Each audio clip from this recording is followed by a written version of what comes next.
The Story of King Arthur and His Knights by Howard Pyle. Chapter 2nd. How Sir Pelleas overcame a Red Knight, hight Sir Andresack, and of how he liberated 22 captives from that knight's castle. Now, after that wonderful happening, they journeyed continuously for a great while. Nor did they pause at any place until they came, about an hour after the prime of the day, to a certain part of the forest where charcoal burners were plying their trade. Here Sir Pelleas commanded that they should drop in and rest for a while, and so they dismounted for to rest and to refresh themselves, as he had ordained that they should do. Now as they sat there refreshing themselves with meat and drink, there came of a sudden from out of the forest a sound of great lamentation and of loud outcry, and almost immediately there appeared from the thickets, coming into that open place, a lady in woeful array, riding upon a pied palfrey, and behind her rode a young esquire, clad in colours of green and white and seated upon a sorrel horse. And he also appeared to be possessed of great sorrow, being in much disarray and very downcast in countenance. And the lady's face was all beswollen and flamed with weeping, and her hair hung down upon her shoulders with neither net nor band for it to stay in place. And her raiment was greatly torn by the brambles and much stained with forest travel. And the young esquire who rode behind her came with a drooping head and a like woeful disarray of apparel, his cloak dragging behind him and made fast to his soldier by only a single point. Now when Sir Pelleas beheld the lady and the esquire in such sad estate, he immediately arose from where he sat, and he went straightway to that lady, and took her horse by the bridle, and stayed it where it was. And the lady looked at him, yet saw him not, being altogether blinded by her grief and distraction. Then Sir Pelleas said to her, Lady, what ails thee that thou sorrowest so greatly? Whereunto she made reply, Sir, it matters not, for thou canst not help me. How ye know that? Said Sir Pelleas. I have a very good intention for to aid thee, if it be possible for me to do so. Then the lady looked more narrowly at Sir Pelleas, and she perceived him as though through a mist of sorrow, and she beheld that he was not clad in armour, but only in a holiday attire of fine crimson cloth. Wherefore she began sorrowing afresh, and that in great measure, for she deemed that here was one who could give her no aid in her trouble. Wherefore she said, Sir, thy intentions are kind, but how canst thou look to give me aid when thou hast neither arms nor defence for to help thee in taking upon thee such a quarrel? But Sir Pelleas said, Lady, I know not how I may aid thee until thou tellest me of thy sorrow. Yet I have good hope that I may serve thee when I shall know what it is that causes thee such disorder of mind. Thereupon, still holding the horse by the bridle, he brought the lady forward to that place where Parcenet sat still beside the napkin spread with food with which they had been refreshing themselves. And when he had come to that place, he, with all gentleness, constrained the lady for to dismount from her horse. Then, with equal gentleness, he compelled her to sit down upon the grass and to partake of the food. And when she had done so, and had drunk some of the wine, she found herself to be greatly refreshed, and began to take herself more heart of grace. Thereupon, beholding her so far recovered, Sir Pelleas again demanded of her what was her trouble, and besought her that she would open her heart unto him. So, being encouraged by his cheerful words, she told to Sir Pelleas the trouble that had brought her to that pass. Sir Knight, she said, the place where I dwell is a considerable distance from this. Thence I came this morning with a very good knight, hight Sir Brandmere, who is my husband. We had been married for a little over 4 weeks, so that our happiness until this morning was yet altogether fresh with us. Now, this morning Sir Brandmere would take me out a-hunting at the break of day. So we went forth with the basket, of which my knight was wonderfully fond. So, coming to a certain place in the forest, there started up from a sudden from before us a doe, which the same basket immediately pursued with great vehemence of outcry. Thereupon, I and my lord and this esquire followed thereafter with a very great spirit and enjoyment of the chase. Now, when we had followed the doe and the hound for a great distance, the hound pursuing the doe with a great passion of eagerness, we came to a certain place where we beheld before us a violent stream of water which was crossed by a long and narrow bridge. And we beheld that upon the other side of the stream there stood a strong castle with 7 towers, and that the castle was built upon the rocks in such a way that the rocks in the castle appeared to be altogether like one rock. Now, as we approached the bridge aforesaid, the portcullis of the castle was lifted up and the drawbridge was let fall, very suddenly and with a great noise, and there immediately issued forth out of the castle a knight clad altogether in red, and all the trappings and the finish of the horse were likewise of red, and the spear which he bore in his hand was of ashwood painted red. And he came forth very terribly, and rode forward so that he presently stood at the other end of the narrow bridge. Thereupon he called out aloud to Sir Brandmere, my husband, saying, Whither wouldst thou go? Said I. And unto him Sir Brandmere made reply, Sir, I would cross this bridge, for my hound, which I love exceedingly, hath crossed here in pursuit of a doe. Then that red knight cried out in a loud voice, Sir knight, thou comest not upon this bridge but at thy peril, for this bridge belongeth unto me, and whosoever would cross it must first overthrow me, or else he may not cross. Now, my husband, Sir Branmere, was clad at that time only in a light raiment, such as one might wear for hunting or for hawking, only that he wore upon his head a light bassinet, and wrapped with the scarf which I had given him. Nevertheless, he was so great of heart that he would not abide any challenge such as the Red Knight had given unto him. Wherefore, bidding me and this esquire, whose name is Pontefract, to remain on the further side of the bridge, he drew his sword and rode forward into the middle of the bridge, with intent to force a way across if he was able to do so. Whereupon, seeing that to be his intent, that Red Knight, clad all in complete armor, cast aside his spear and drew his sword and rode forward to meet my knight. So they met in the middle of the bridge, and when they had thus met, that Red Knight lifted himself in his stirrup and smote my husband, Sir Branmere, upon the crown of his bassinet with his sword, and I beheld the blade of the Red Knight's sword that had cut through the bassinet of Sir Branmere, and deep into his brainpan, so that the blood ran down upon the knight's face in great abundance. Then Sir Branmere straightway fell down from his horse, and lay as though he were gone dead. Having thus overthrown him, that Red Knight dismounted from his horse and lifted up Sir Branmere onto the horse which he had fallen, so that he lay across the saddle. Then, taking both horses by the bridles, the Red Knight led them straight back across the bridge, and so into his castle. And as soon as he had entered into the castle, the portcullis thereof was immediately closed behind him, and the drawbridge was raised. Nor did he pay any heed whether either to me or to the Esquire Pontefract, but he departed, leaving us without any word of cheer. Nor do I know now whether my husband, Sir Branmere, is living or dead, or what hath befallen him. As the lady spake these words, lo, the tears again fell down her face in great abundance. Then Sir Pelleas was very much moved with compassion, wherefore he said, Lady, thy case is indeed one of exceeding sorrowfulness, and I am greatly grieved for thee, and indeed I would fain aid thee to all the extent that is in my power. So if thou wilt lead me to where is this bridge in the Grimly Castle of which thou speakest, I make thee my vow that I will essay to the best of my endeavour to learn the whereabouts of thy good knight, and as to what hath befallen him. Sir, said the lady, I am very much beholden unto thee for thy good will, yet thou mayst not hope for success shouldst thou venture to undertake so grave an adventure as that without either arms or armour for to defend thyself. For consider how grievously the Red Knight hath served my husband, Sir Branmere, with taking no consideration as to his lack of arms of defence. Wherefore it is not likely that he will serve thee any more courteously. And to the lady's words Parcenet also lifted up a great voice, bidding Sir Pelleas not to be so unwise as to do the thing that he was minded to do. And so did Pontefract, the esquire, also called out upon Sir Pelleas that he should not do this thing, but that he should at least take arms to himself ere he entered upon this adventure. But to all that they said, Sir Pelleas replied, Stay me not, in which that I would do. For I do tell you that I have several times undertaken adventures even more perilous than this, and I have escaped with no great harm to myself. Nor would he listen to anything that the lady and the damsel might say, but, arising from that place, he ordered the lady and the damsel to mount their palfreys. Then, mounting his own steed, and the esquire and the pages having mounted their steeds, the whole party immediately departed from that place. So they journeyed for a great distance through the forest, the esquire, Pontefract, directing them how to proceed in such a way as should bring them by and by to the castle of the Red Knight. So at last they came to a more open place in the wilderness where there was a steep and naked hill before them. And when they had reached the top of that hill, they perceived beneath them a river, very turbulent and violent. Likewise they saw that the river was spanned by a bridge, exceedingly straight and narrow, and upon the further side of the bridge and of the river there stood a very strong castle with 7 tall towers.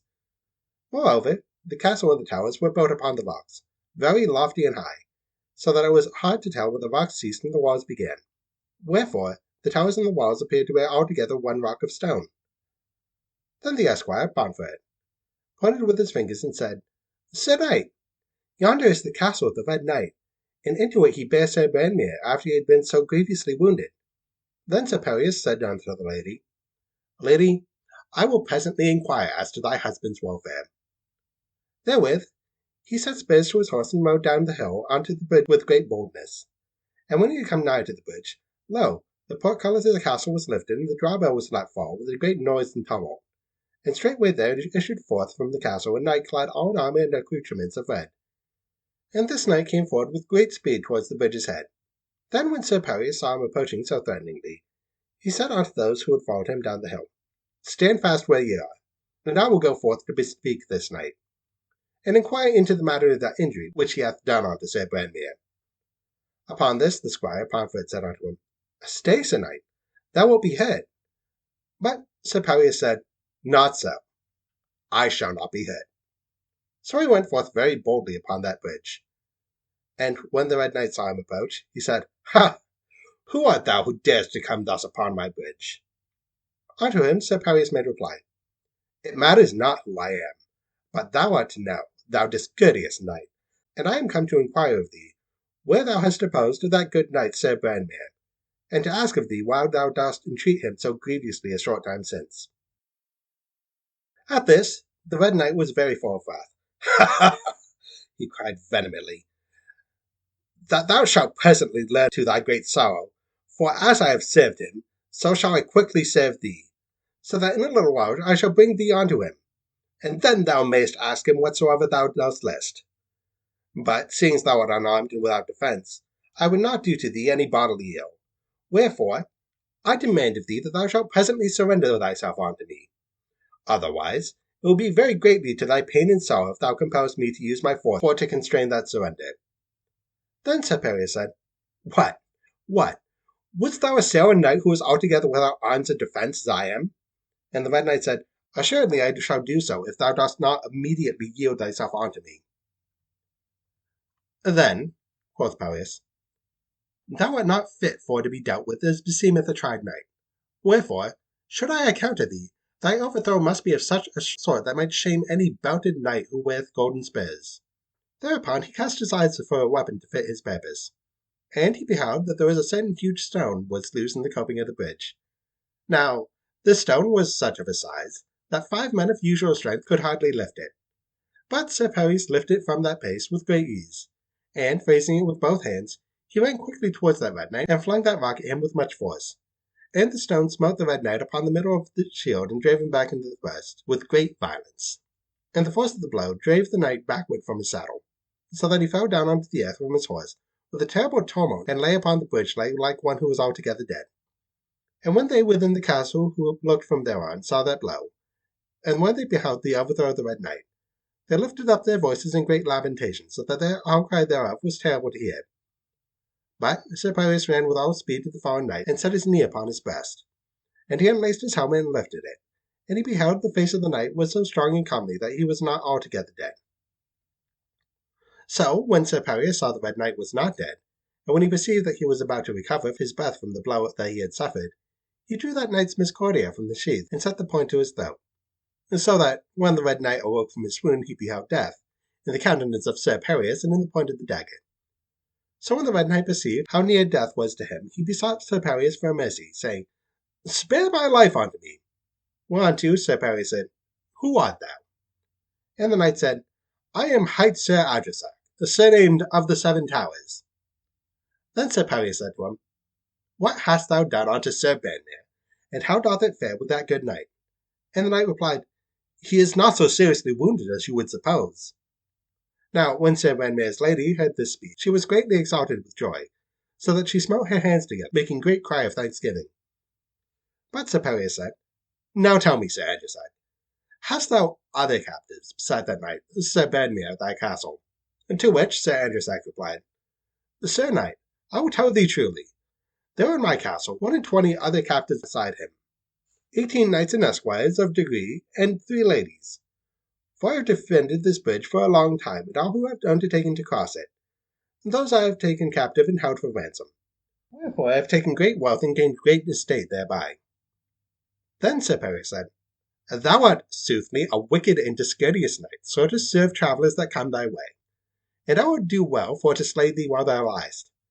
But, since thou hast besought mercy of me, I will grant it unto thee, though I will only do so with great shame unto thy knighthood. Moreover, if I spare to thee thy life, there are several things which thou must perform. First, thou must go unto Queen Guinevere at Camelot, and there must thou say unto her that the knight who left her unarmed hath taken thine armour from thee, and hath armed himself therewith for to defend her honour. Secondly, thou must confess thy fault unto King Arthur, as thou hast confessed them unto me, and thou must beg his pardon for the same, craving that he, in his mercy, shall spare thy life unto thee. These are the things that thou must perform. To this Andresack said, Very well. These things do I promise to perform, that thou wilt spare my life. And then Sir Paris permitted him to arise, and he came and stood before Sir Paris. And Sir Paris summoned the esquire Parfait unto him, and he said, Take thou this knight's armour from off his body, and put it upon my body, as thou knowest how to do. And Parfait did as Sir Paris bade him. For he unarmed Sir Andresack, and he clothed Sir Paris in Sir Andresack's armour. And Sir Andresack stood ashamed before them all. Then Sir Paris said unto him, Now take me into thy castle, that I may liberate those captives that thou so wickedly holdest as prisoners. And Sir Andresack said, It shall be done as thou dost command. Whereupon they all went together unto the castle and into the castle, which was an exceedingly stately place. And there they beheld a great many servants and attendants. And these came at the command of Sir Andresack, and bowed themselves before Sir Paris. Then Sir Paris bade Sir Andresack to summon the keeper of the dungeon, and Sir Andresack did so. Then Sir Paris commanded the keeper that he should conduct them unto the dungeon, and the keeper bowed down before him in obedience. Now when they had come into the dungeon, they beheld it to be a very lofty place, and exceedingly strong. And there they found Sir Branmere, and those others of whom Sir Andresack had spoken. But when that sorrowful lady perceived Sir Branmere, she ran unto him with a great voice of rejoicing, and embraced him, and wept over him. And he embraced her, and wept, altogether forgotten his hurt, in the joy of beholding her again. And in the several apartments in that part of the castle, there were in all 18 knights and esquires, and 3 ladies besides Sir Branmere. Moreover, among those knights were 2 from King Arthur's court, to which Sir Brandiles and Sir Matador de la Porte. Whereupon these, beholding that it was Sir Paris who had liberated them, came to him and embraced him with great joy, and kissed him upon each cheek.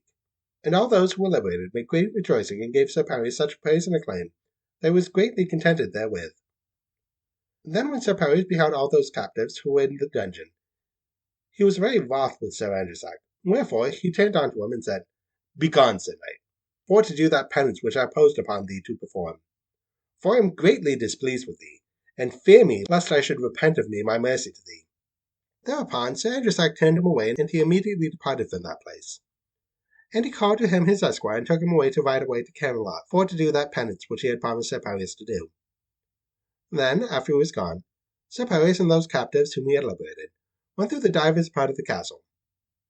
And there they found 13 chests of gold and silver money, and 4 caskets of jewels, very fine and great brilliancy, all of which treasure had been paid in ransom by those captives who had aforetime been violently held prisoners at that place. And Sir Paris ordained that all those chests and caskets should be opened. And when those who were there looked therein, the hearts of all were wonderfully exalted with joy at the sight of such great treasure. Then Sir Paris commanded that all the treasure of gold and silver should be divided into 19 equal parts. And when it had been so divided, he said, Now let each of you, who have been held captive in the place, take for his own 1 part of the treasure as recompense for those sorrows which he hath endured. Moreover, to each of the ladies who have been held captive at that place, he gave a casket of jewels, saying unto her, Take thou this casket of jewels as a recompense for that sorrow which thou hast suffered. And unto Sir Branmere's lady he gave a casket of jewels for that which she had endured. But then those who beheld that Sir Paris received no part of the great treasure for himself, they all cried out upon him, Sir Knight, how is this? Behold, thou hast set aside no part of the treasure for thyself. Then Sir Paris made answer, You are right, I have not so, for it needs not that I take any of the gold and silver, nor any of these jewels for myself. For behold, ye have suffered much at the hands of Sir Andresack, wherefore ye should receive recompense therefor. But I have suffered not at his hands, wherefore I need no such recompense. Then they were all astonished at his generosity, and gave him great praise for his largeness of heart. And all those knights vowed unto him fidelity until death. Then, when all these things were accomplished, Sir Branmere implored all who were there that they would come with him unto his castle, so they might refresh themselves with a season of mirth and good faring. And they all said that they would go with him, and they did go. And at the castle of Sir Branmere there was great rejoicing with feasting and jousting for 3 days. And all who were there loved Sir Paris with an astonishing love because of that collar of emeralds and opals and of gold. Yet no one knew the virtue of that collar, nor did Sir Paris know of it. So Sir Paris abided in that place for 3 days. And when the 4th day was come, he rose betimes in the morning, and bade saddle his horse, and the palfrey of the damsel Parcenet, and the horses of the pages. Then, when all those who were there saw that he was minded to depart, they besought him not to go. But Sir Pelleas said, Stay me not, for I must go. Then came to him those 2 knights of King Arthur's court, Sir Brandiles and Sir Mador de la Porte, and they besought him that he would let them go with him upon that adventure. And at first Sir Pelleas forbade them, but they besought him the more. So at last he was fain to say, Ye shall go with me. So he departed from that place with his company, and all those who remained gave great sorrow that he had gone away.